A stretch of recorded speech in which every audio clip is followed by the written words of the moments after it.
Emergencias y accidentes en casa. ¿Cómo debemos reaccionar? El tema del día de hoy. Hoy nos acompaña la doctora Yerina Millán, cirujano general, y estamos hablando sobre este tema. Estamos hablando en una parte anterior, antes de irnos a la pausa, sobre enmascarar el dolor. Para las personas que nos están viendo, bueno, es como poder esconder un poco lo que está pasando en nuestro organismo. Para explicarlo de una manera más sencilla, nos decía que con el dolor abdominal podría pasar si tomamos un medicamento que nos ayude a detener un poco el dolor, pero puede tener complicaciones mayores y por eso hay que notificarle también a nuestro médico. Es importante la no automedicación de ciertos analgésicos en cuanto al dolor abdominal en vista de que se esconde, ¿ok? O de alguna manera yo alivio el dolor y cuando yo acudo al médico, el paciente prácticamente no tiene dolor o inclusive puede pasar horas sin dolor abdominal y tener una apendicitis aguda y estar evolucionando esa apendicitis en su organismo, en su abdomen y no darse cuenta que realmente está evolucionando. Cuando acude a la emergencia, ya el abdomen agudo es totalmente obviamente quirúrgico y ya se ha perdido tiempo en vista de que el paciente o la persona se automedicó con analgésicos. Claro, vamos a aprovechar y ver también una de las emergencias más frecuentes. Y nos preguntan por acá sobre la apendicitis. ¿Qué sucede con la apendicitis y cómo reconocerla?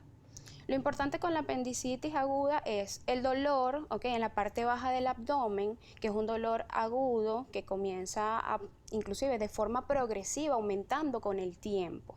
Es un dolor de forma persistente, no es tipo cólico que va y viene.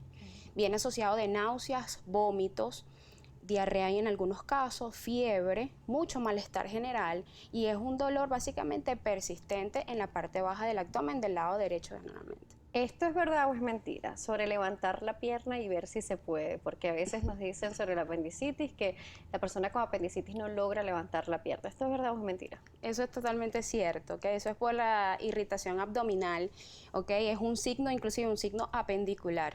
Al levantar la pierna, flexionarla, causa dolor abdominal en la zona donde está el apéndice y eso es un signo de que hay una apendicitis aguda. Sí, también podemos escucharle de repente a las abuelas en casa decir, levanta la pierna, si te duele es apendicitis. Entonces como un test rápido casero del apendicitis. Entonces sí. me gusta saber estos si son mitos o realidades porque nos ayuda también a entender un poco más sobre cómo hemos estado viviendo todo este tiempo, ¿no? Sí.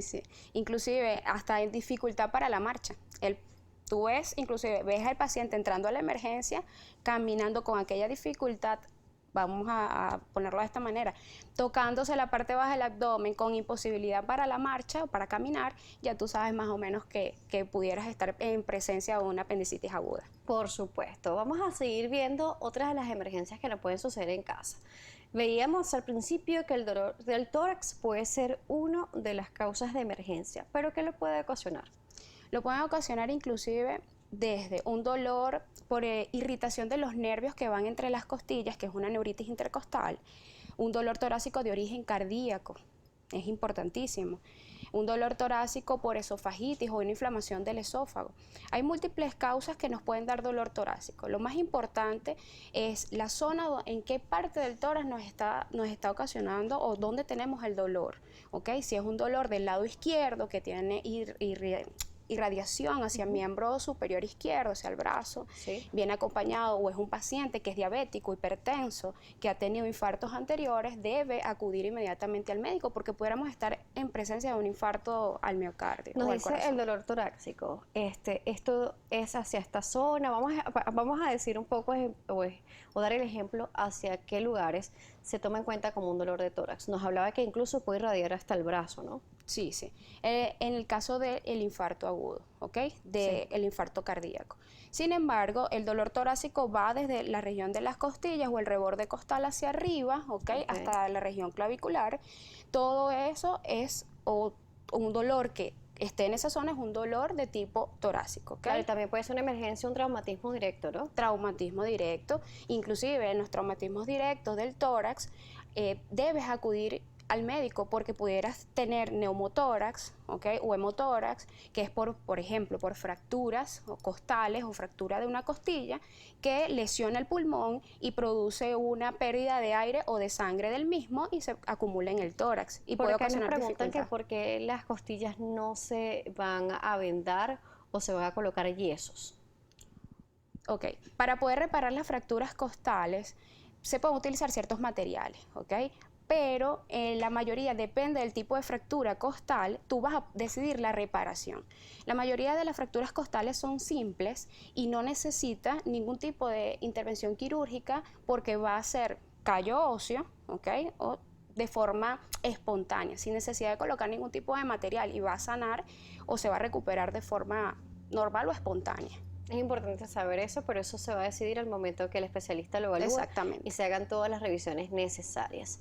Otra de las emergencias o accidentes en casa que suceden con mucha frecuencia son las cortadas y las quemaduras. Esto puede pasar por la manipulación en cocina o también en otros lugares de la casa. ¿Cómo debemos hacer? ¿Por qué? Porque, por ejemplo, a veces vemos personas que en casa colocan, por ejemplo, pasta de diente. ¿Qué tan bueno o tan malo hacer este tipo de prácticas? Fíjate, esas recomendaciones caseras muchas veces no son las mejores, ¿ok?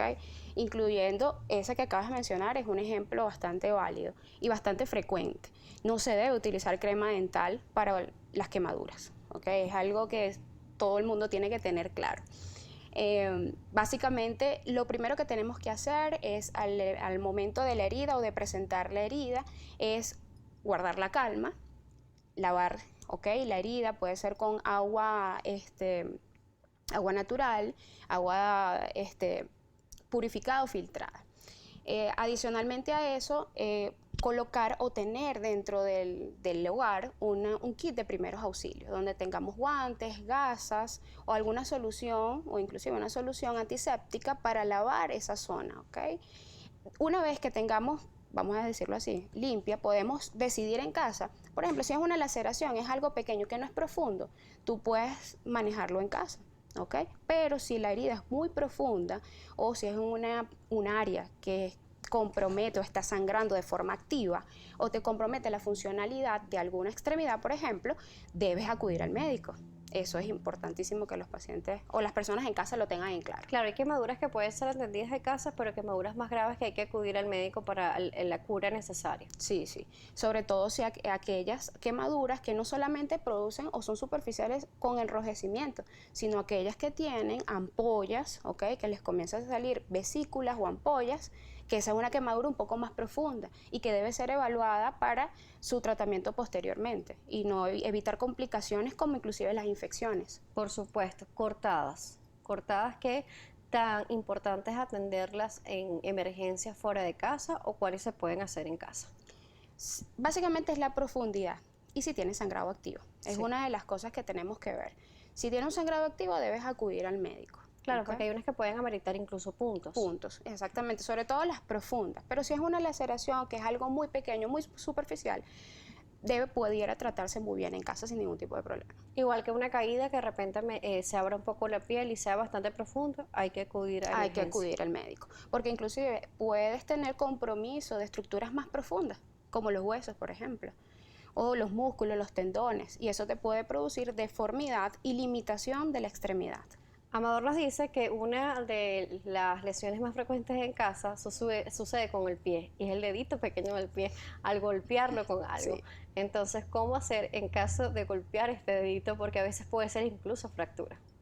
Debes acudir al médico, porque generalmente se fractura. Básicamente, el tratamiento ortopédico con ese tipo de fracturas o a nivel del quinto dedo no son, lo voy a decir así, tan complicadas, no es algo tan complicado, pero sí debes detectar si ciertamente te lo fracturaste. Pero sí es bastante doloroso. Bastante doloroso. Hemos finalizado, ¿cómo le pueden contactar? Me pueden contactar a través de mi Instagram, DRA Yerina Millán, a través de la página web de fenixsalud.com.be y el Instagram de Centro Clínico Fénix Salud, y a través del máster de la clínica 0212-820-2200 y mi número de teléfono 0412-603-9038. Sus redes y sus números ya en pantalla para que puedan tomar nota. Gracias, doctora, por acompañarnos. Gracias a ti, agradecida. Yerina Millán nos estuvo acompañando, cirujano general. Gracias a ustedes por la sintonía, la audiencia, nuestras redes, @salud_gb. Allí tienen el link de YouTube para que ustedes puedan ver nuevamente las entrevistas que hacemos para ustedes en nuestro canal de YouTube y también mi cuenta @DanielaJSala. Será hasta una próxima oportunidad.